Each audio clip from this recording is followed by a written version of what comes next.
हशरे दिहाड़े मुल नौकरी दा पैना है।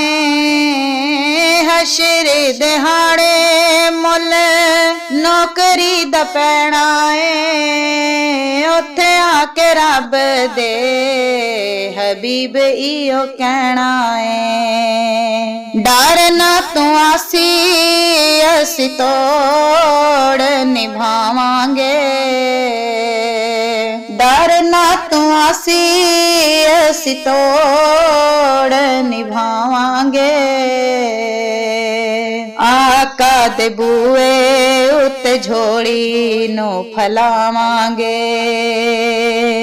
आका दे बूए उत्ते झोली नू फलावांगे। रो रो के दिल दियां सारियां सुनावांगे। रो रो के दिल दियां सारियां सुनावांगे।